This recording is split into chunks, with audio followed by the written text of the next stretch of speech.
Hello students, very welcome to my YouTube channel. आज हम discuss करेंगे एक्सरसाइज 3.2 के मैट्रिसेस चैप्टर को। इसकी पार्ट 3 वीडियो आज हम डिस्कस करेंगे। इस वीडियो में क्वेश्चन नंबर 19 से लेकर क्वेश्चन नंबर 22 तक जितनी भी प्रॉब्लम्स हैं उनको हम शॉर्ट आउट करेंगे। और जिन्होंने पुरानी वीडियो नहीं देखी है वो उनकी लिंक आपको डिस्क्रिप्शन बॉक्स में मिल जाएगी। तो आज हम शुरू करते हैं क्वेश्चन नंबर 19 से। क्वेश्चन नंबर 19 में देखो स्टूडेंट्स क्या है। A trust fund has rupees 30,000 that must be invested in two different types of bonds. The first bond pays 5% interest per year and the second bond pays 7% interest per year. तो generally क्या दिया हुआ कि एक trust fund के पास 30,000 rupees हैं। तो हमारी एक ट्रस्ट फंड है जिसके पास 30,000 रुपीज़ हैं। अब इसको 30,000 रुपीज़ जो हैं वो टू बॉन्ड्स में इन्वेस्ट करना है। तो अगर 30,000 रुपीज़ को टू बॉन्ड्स में इन्वेस्ट करना है तो हम इसको एक डायग्राम के जरिए आपको समझाएंगे। तो मान लो कि एक बॉन्ड का नाम हमारा ए है, दूसरे बॉन्ड का नाम बी है। तो ए बॉन्ड पे जो इन्वेस्ट करना है वो अभी आपको दोनों बॉन्ड पे कितना इन्वेस्ट करा जाए कि इसमें आपको इंटरेस्ट 1800 मिले, जबकि फर्स्ट बॉन्ड पे आपका 5% इंटरेस्ट मिल रहा है और सेकेंड बॉन्ड पे जो है आपका क्या है 7% इंटरेस्ट मिल रहा है। इस तरह से क्वेश्चन है। तो स्टूडेंट इसको समझने के लिए देखो, सबसे पहले मैं आपको कुछ क्लियर करना चाहूँगा। जैसे यहाँ पर 1800 रुपीज़ जो हैं वो आपके RHS में आएंगे। कैसे आएंगे कि क्वेश्चन ये था कि आप 30,000 रुपीज़ को टू बॉन्ड्स में इन्वेस्ट करें और इस तरह से इन्वेस्ट करें कि 5% पर ईयर आपको फर्स्ट बॉन्ड पे मिले। मैं यहाँ पे लिख दे रहा हूँ कि 5% आपको इंटरेस्ट चाहिए किस पे, फर्स्ट बॉन्ड पे। और सेकंड बॉन्ड जो हमारा बी बॉन्ड है इस पे आपको इंटरेस्ट चाहिए 7% इंटरेस्ट चाहिए। Using matrix multiplication determine how to divide rupees 30,000 among the two types of bonds if the annual total interest of rupees. यानी कि ये क्वेश्चन आपको दो पार्ट में करना है। आपका अगर टोटल इंटरेस्ट 1800 रुपीज हो तब आप 30,000 का जो इन्वेस्टमेंट है वो आप ए बॉन्ड और बी बॉन्ड में कैसे करोगे, फर्स्ट बॉन्ड या सेकंड बॉन्ड में कैसे करोगे। तो इसके लिए देखो क्या करेंगे हम कि आप इसको पहले समझने के लिए, जैसे यहाँ पे 1800 है वो आपका RHS में आएगा।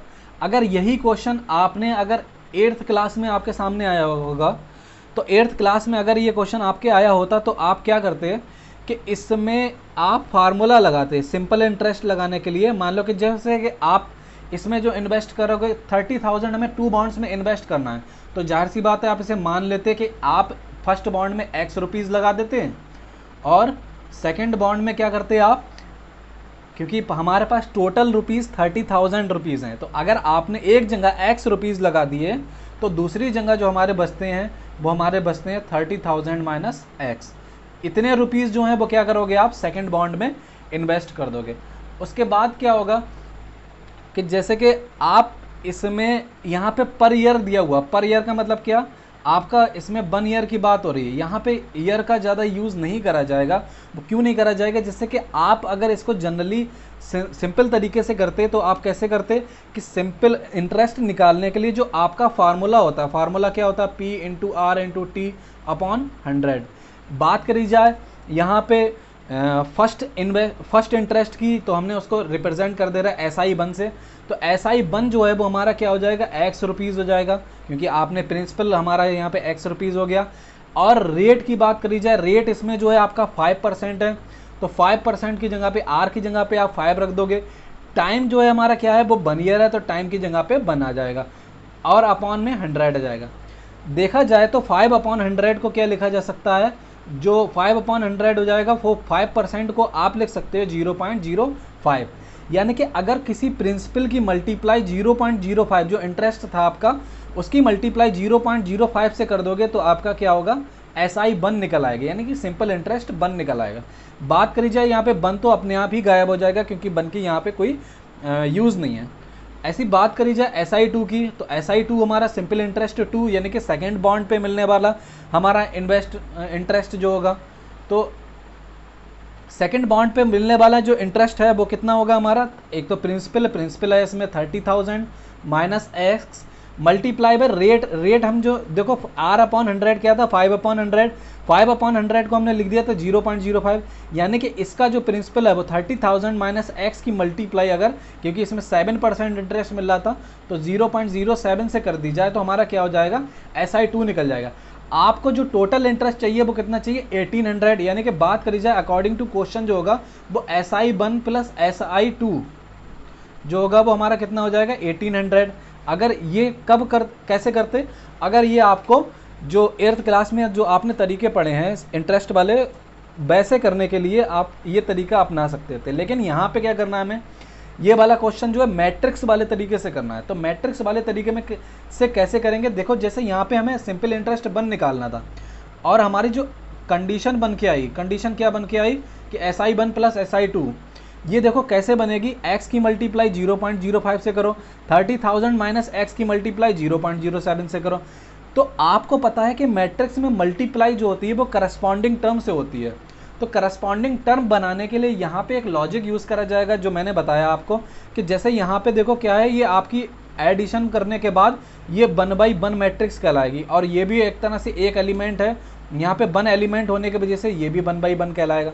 तो आप इन दो एलिमेंट्स का कैसे करके यूज़ करो कि आपको मल्टीप्लाई करने पे आपको 1/1 मैट्रिक्स मिल जाए।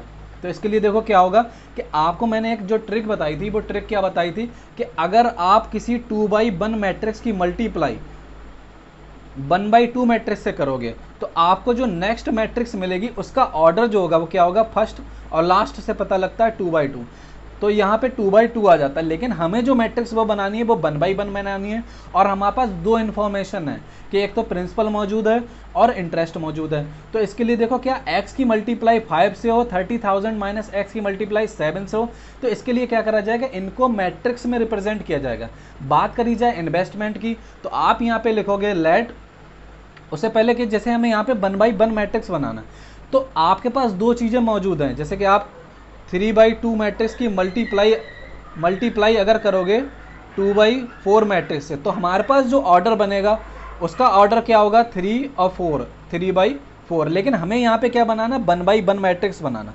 तो 1/1 मैट्रिक्स के लिए और दो एलिमेंट हैं, तो इसके लिए देखो एक तरीका क्या है कि 1/2 मैट्रिक्स की मल्टीप्लाई कर दी जाए किससे, 2/1 से, क्योंकि यहाँ पे ये सेम होना चाहिए तभी मैट्रिक्स की मल्टीप्लाई होगी। और मल्टीप्लाई करने के बाद ये फर्स्ट और लास्ट डिजिट जो देखेंगे तो हमें जो मैट्रिक्स का मल्टीप्लाई, इन दो मैट्रिक्स की मल्टीप्लाई करने पे जो आपको ऑर्डर मिलेगा उस मैट्रिक्स का ऑर्डर जो होगा वो क्या होगा, हमारा 1/1 होगा। ये हम 1/2 और 2/1 का जो है हम यूज़ करेंगे। कैसे यूज़ करेंगे कि जैसे जो हमारा बॉन्ड्स में इन्वेस्टमेंट है उसको एक मैट्रिक्स में रिप्रेजेंट करेंगे, लेट इन्वेस्टमेंट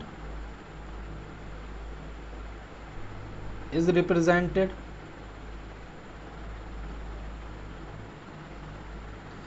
by 1/2 मैट्रिक्स। और आपको पता है कि हमारा इन्वेस्टमेंट अगर मैट्रिक्स में रिप्रेजेंट कर रहे हो, जैसे पहली मैट्रिक्स जो है हम यहाँ पे क्या लेंगे, उसका ऑर्डर लेंगे 1/2, तो आप उसको मैट्रिक्स को जो है कैपिटल लेटर में लिखा जा सकता है। तो हमारी ए मैट्रिक्स मान लोगे तो ए मैट्रिक्स हमारी क्या होगी, 1/2, यानी कि उसमें 1 रो होना चाहिए, 2 कॉलम होना चाहिए। तो 1 रो, और हम किसको रिप्रेजेंट कर रहे हैं यहाँ पे, इन्वेस्टमेंट को। तो इन्वेस्टमेंट हमारा फर्स्ट बॉन्ड में x है और सेकंड बॉन्ड में हमारा जो इन्वेस्टमेंट है वो है हमारा 30,000 माइनस एक्स, यानी कि हमने क्या कर दिया यहाँ पे जो इन्वेस्टमेंट है उसको 1/2 मैट्रिक्स में रिप्रेजेंट कर दिया। अब बारी आती है हमारे इंटरेस्ट की कि इंटरेस्ट को भी रिप्रेजेंट करना है, क्योंकि आपको x की मल्टीप्लाई जो है वो क्या करना है, 0.05 से करना है।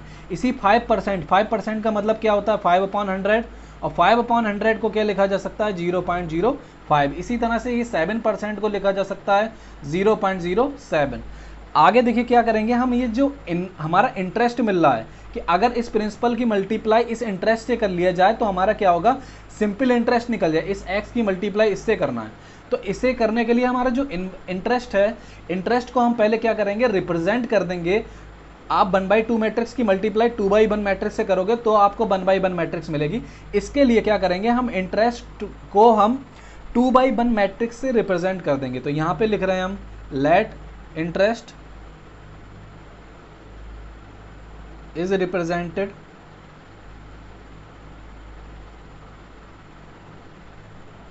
By 2/1 matrix. तो हमारा बी मैट्रिक्स क्या बन जाएगी, बी मैट्रिक्स हमारी जो बन जाएगी वो बन जाएगी, इसमें आपका क्या होना चाहिए, ये क्या थी 1/2, आपकी 1 रो थी 2 कॉलम थे। अब आपको जो मैट्रिक्स चाहिए वो चाहिए कैसी, कि जिसमें आपके 2 रोज हों और 1 कॉलम हो। तो 2 रोज यानी 1 2 और 1 कॉलम। तो इस तरह से हमारा जो इंटरेस्ट था वो एक हो जाएगा 0.05 और हमारा क्या हो जाएगा 0.07। आप इसको इस तरह से भी पढ़ सकते हैं कि जैसे 5% का 5 रुपीज़ क्या है वो 100 रुपीज़ पे इंटरेस्ट है। इसी तरह से 1 रुपीज़, ये अपॉन में अब 1 बचा है एक तरह से, तो 1 रुपीज़ पे आपको 0.05 मिल रहा है। तो आपकी बी मैट्रिक्स ये बनकर तैयार हो गई कि 2/1 ऑर्डर है। आपको पता है कि x की मल्टीप्लाई इससे हो और इसकी मल्टीप्लाई इससे हो, अब बाद में उनका हो जाए एडिशन। वो ऐसा करने से क्या होगा, हमारा ये कंडीशन बन के आ जाएगी SI1 प्लस SI2। तो देखो अगर इनकी मल्टीप्लाई कर दी जाए, इन दोनों की मैट्रिक्स की मल्टीप्लाई करने पे क्या होगा, ये हमारा इंटरेस्ट के बराबर होगा। हम इसमें पहले क्या करेंगे, फर्स्ट पार्ट करेंगे, बाद में सेकंड पार्ट करेंगे। तो बात करी जाए यहाँ पे फर्स्ट पार्ट की, तो यहाँ पे मैं लिख दे रहा हूँ ए। तो ए क्या हो जाएगा यहाँ पे, ए हमारा जो हो जाएगा वो ए पार्ट में हमारा जो टोटल इंटरेस्ट जो है 1800 दिया हुआ है। इस 1800 को अकॉर्डिंग टू क्वेश्चन आप लिखिए। अकॉर्डिंग टू क्वेश्चन क्या करेंगे कि ए मैट्रिक्स की मल्टीप्लाई अगर बी मैट्रिक्स से कर दी जाए तो हमारा मैट्रिक्स की मल्टीप्लाई मैट्रिक्स से करने पे आपको क्या मिलता है, मैट्रिक्स मिलता है। और उस मैट्रिक्स का ऑर्डर क्या होगा 1/1, जैसा कि मैं पहले बता चुका हूँ आपको। तो ए मैट्रिक्स जो थी हमारी क्या थी, एक्स और 30,000 माइनस एक्स।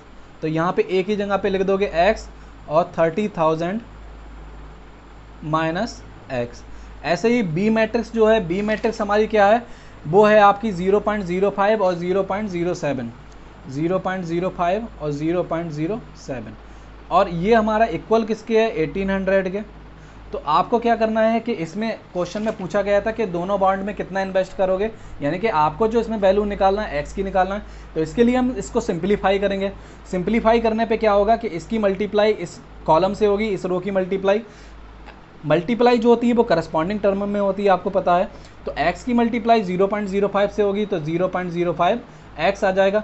बीच में मल्टीप्लाई जब करते हैं एक ही रो की जब बात हो रही है, तो बीच में जो है हमारा प्लस का साइन आ जाता है। 30,000 माइनस एक्स की मल्टीप्लाई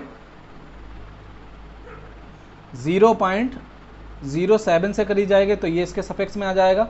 और यहाँ पे जो है एक तरह से ये मैट्रिक्स ही मिलेगी, और ये मैट्रिक्स का ऑर्डर जो होगा वो 1/1 होगा। और RHS में भी हमारा क्या 1800 मौजूद है, वो भी क्या है, उसकी वही ऑर्डर हमारा यहाँ पे 1/1 है।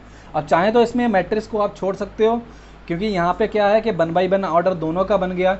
अब हम किसको क्या करेंगे, सिंप्लीफाई कर लेंगे। सिंप्लीफाई करने के लिए हमारे पास क्या है कि 0.07 बाहर मौजूद है, इसकी अंदर ब्रैकेट में मल्टीप्लाई कर देंगे। तो 0.05 x ऐसी रहा, तो इसकी ब्रैकेट में अंदर मल्टीप्लाई की जाएगी। तो हमारा क्या बनेगा, 0.07 की अगर 30,000 से मल्टीप्लाई कर दी जाए तो बताइए कितना आएगा।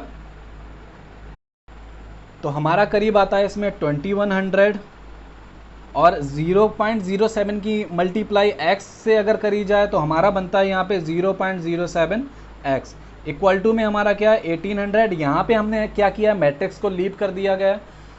अब इसको सिंप्लीफाई करने के लिए 0.05 x में से 0.07 x अगर सब्ट्रैक्ट कर दें तो हमारा बनता है माइनस में 0.02 x, और 2100 को उधर लेके जाएंगे ताकि हम x की वैल्यू निकाल सकें। तो 2100 को अगर उधर लेके जाएंगे तो 1800 में से अगर सब्ट्रैक्ट कर दिया जाएगा तो हमारा करीब बचता है यहाँ पे -300। अब क्या होगा, माइनस से माइनस हमारा कैंसिल आउट हो जाएगा। x की वैल्यू निकालने के लिए 300 अपॉन 0.02, x की वैल्यू निकालने के लिए डेसिमल हटाओगे तो आपका 2 जीरोज़ ऊपर आ जाएंगे। तो 2 से आप डिवाइड कर दोगे, 2 से अगर x इसको 30,000 को डिवाइड करा जाए तो हमारा करीब आता है 15,000। यही क्या हो गया, हमारा फर्स्ट बॉन्ड में इन्वेस्टमेंट हो गया।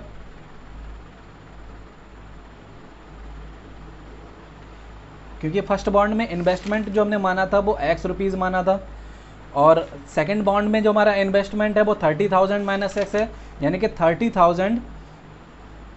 पहले तो फर्स्ट बॉन्ड इन्वेस्टमेंट हमारा हो गया यहाँ पे 15,000।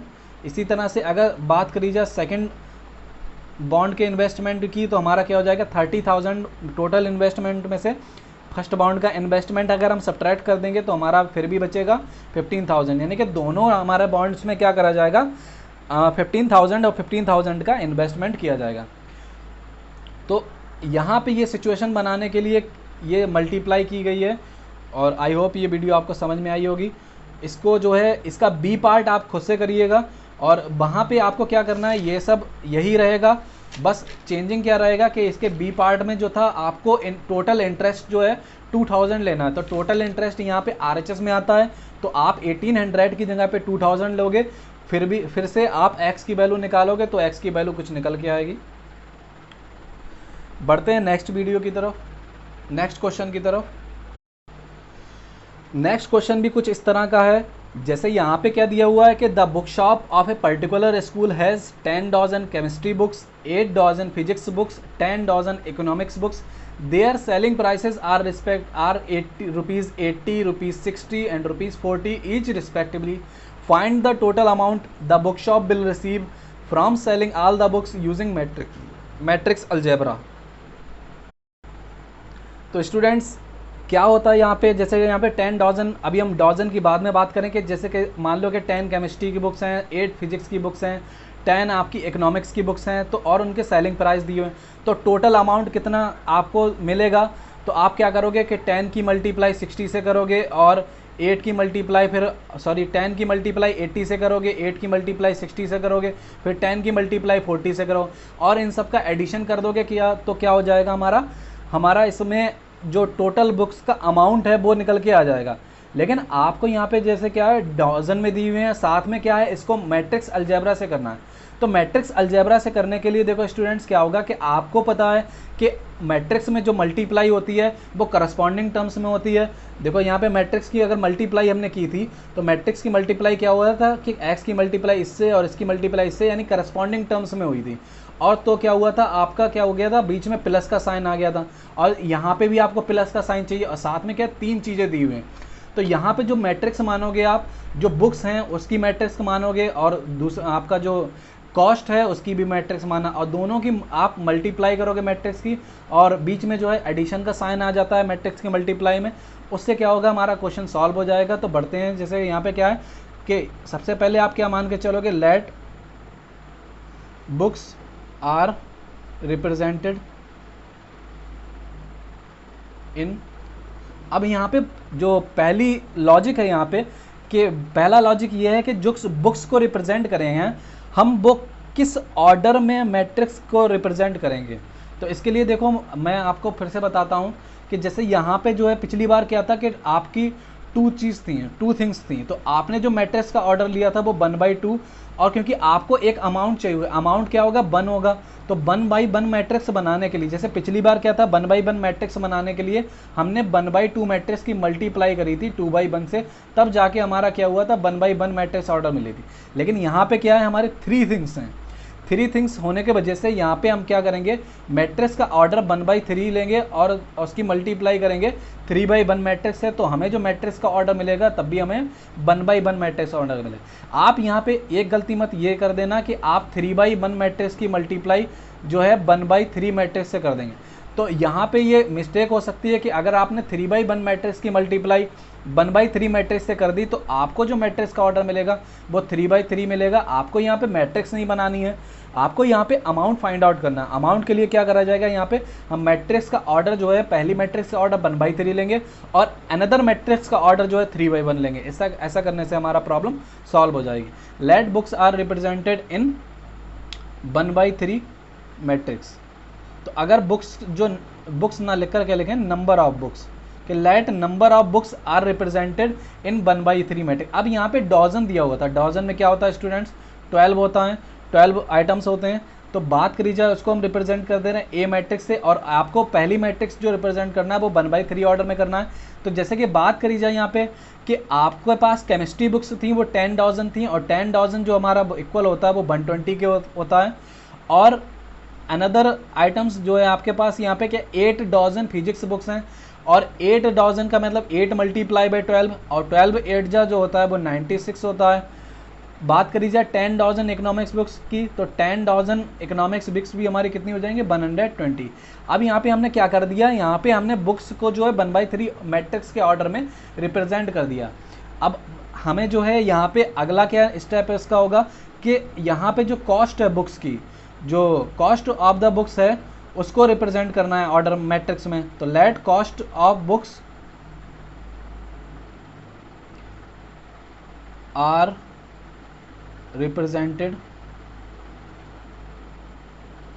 इन, मैंने बताया था कि 1/3 मैट्रिक्स की मल्टीप्लाई जो है आप 3/1 मैट्रिक्स से करोगे तब आपको जो है इसका अमाउंट निकल के आएगा। तो बी मैट्रिक्स हमारा क्या हो जाएगा, यहाँ पे जो सेलिंग प्राइसेस है उनका सेलिंग प्राइसेस है, पहली बुक का सेलिंग प्राइस है 80 और सेकंड बुक का सेलिंग प्राइस है 60 और थर्ड बुक का सेलिंग प्राइस है 40। जैसे कि आप चाहते थे कि 120 की मल्टीप्लाई इससे हो, 96 की मल्टीप्लाई 60 से हो, 120 की मल्टीप्लाई 40 से हो, यही सब कुछ होगा। लेकिन क्या होगा कि हमारा अकॉर्डिंग टू क्वेश्चन मैट्रिक्स के तरीके से होगा। मैट्रिक्स के तरीके से करने से के लिए ये सब किया जा रहा है कि अकॉर्डिंग टू क्वेश्चन जो हमारा टोटल अमाउंट है, टोटल अमाउंट क्या होगा, इन दोनों मैट्रिक्स के मल्टीप्लाई के इक्वल होगा, यानी कि ए मल्टीप्लाई बाई बी।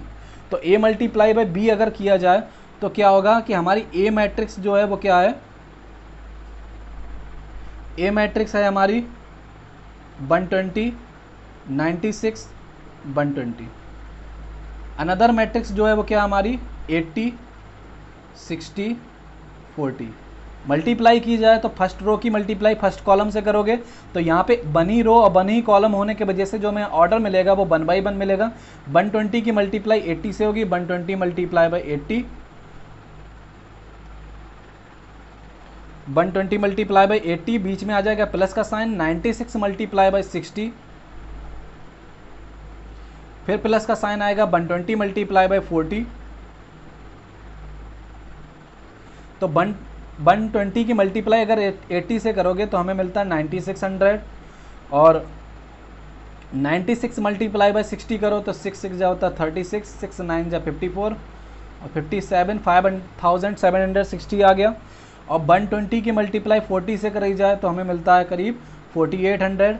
इन सब का एडिशन कर लोगे तो आपका क्या हो जाएगा, टोटल अमाउंट निकल के आ जाएगा। आई होप ये आप क्वेश्चन कर सकते हैं खुद से। तो बढ़ते हैं नेक्स्ट क्वेश्चन की तरफ। तो इसका क्वेश्चन नंबर 21 है। 21 और 22 के लिए जो है इन दोनों क्वेश्चंस के लिए आपको एक रिस्ट्रिक्शन दी हुई है। रिस्ट्रिक्शन क्या है कि assume x, y, z, w and p are the matrices of order 2/n, 3/q, 3/k, 2/p, n/3 and p/k respectively. Choose the correct answer in question number 21 and 22। तो इन सबको जो आपको ऊपर जो दिया हुआ है इसको सिंप्लीफाइड वे में अगर लिखा जाए तो कैसे लिखेंगे कि हमारे पास एक एक्स मैट्रिक्स है और उस एक्स मैट्रिक्स का जो ऑर्डर है वो एक्स मैट्रिक्स का पहली वाली के लिए पहला कि एक्स मैट्रिक्स का जो ऑर्डर है वो हमारा क्या है 2/n मैट्रिक्स है। अगली मैट्रिक्स है हमारी बाई मैट्रिक्स। बाई मैट्रिक्स का ऑर्डर जो है वो क्या है 3/k मैट्रिक्स। अनदर मैट्रिक्स हमारी थर्ड मैट्रिक्स है z मैट्रिक्स और z मैट्रिक्स का जो ऑर्डर है वो हमारा 2/p मैट्रिक्स। अनदर मैट्रिक्स है हमारी w मैट्रिक्स। w मैट्रिक्स का जो ऑर्डर है वो हमारा है n/3 मैट्रिक्स। लास्ट मैट्रिक्स है हमारी यहाँ पे p मैट्रिक्स। p मैट्रिक्स का जो ऑर्डर है वो हमारा क्या है लास्ट वाला p/k मैट्रिक्स। इसको मैंने सिंप्लीफाइड वे में लिख दिया। अब देखो क्या है कि क्वेश्चन इसको पढ़िए अब कि the restriction on n/k/p so that, आपके पास जो है यहाँ पे क्या दिया हुआ है कि n/k/p में आपको रिस्ट्रिक्शन निकालनी है। रिस्ट्रिक्शन मतलब इनकी वैल्यूज़ निकालनी है या फिर इनमें रिलेशन क्या है ये निकालना है। और किसकी मदद से, ये आपके पास जो मौजूद है py प्लस wy। देखो p क्या है हमारी एक मैट्रिक्स है, w क्या है हमारी एक मैट्रिक्स है, y हमारी एक क्या है मैट्रिक्स है। अब इसके रिलेशन से आप क्या निकालोगे, यहाँ पे आप n k और p में रिलेशन और रिस्ट्रिक्शन निकालना है, यानी वैल्यूज निकालना है कि इसमें से चारों में से कौन सा ऑप्शन आपका ट्रू है। तो इसके लिए देखो क्या करेंगे, यहाँ पे आपको पता है कि सबसे पहले कि दो मैट्रिक्स की मल्टीप्लाई तभी होती है, a matrix to matrix can be multiplied if the number of column of first matrix is equal to the number of rows of second matrix. अगर फर्स्ट मैट्रिक्स के नंबर ऑफ कॉलम और second matrix के number of rows equal है तभी उनमें multiply होती है। ऐसा लॉजिक लेकर आप क्या करोगे यहाँ पे कि यहाँ पे पी मैट्रिक्स के नीचे हम पी का ऑर्डर लिख दे रहे हैं कि पी के नीचे जो आपका ऑर्डर है पी बाई के है, ये मैंने लिख दिया। बाई मैट्रिक्स के नीचे बाई मैट्रिक्स का ऑर्डर लिख दिया जाए, तो बाई मैट्रिक्स का ऑर्डर ऊपर आप देखेंगे तो वो क्या है 3/k। और आपको यहाँ पे क्या करना है, इन दोनों मैट्रिक्स की मल्टीप्लाई करना है।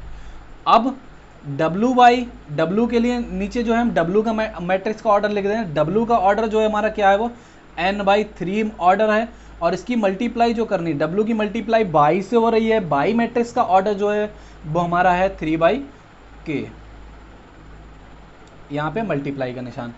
अब आपको पता है कि दो मैट्रिक्स का मल्टीप्लाई कब होता है, जब फर्स्ट मैट्रिक्स का number of column second matrix के नंबर ऑफ रोज के इक्वल हो। ऐसे करने से क्या पता लगता है आपको कि ये हमारा जो k है वो बराबर है हमारा 3k।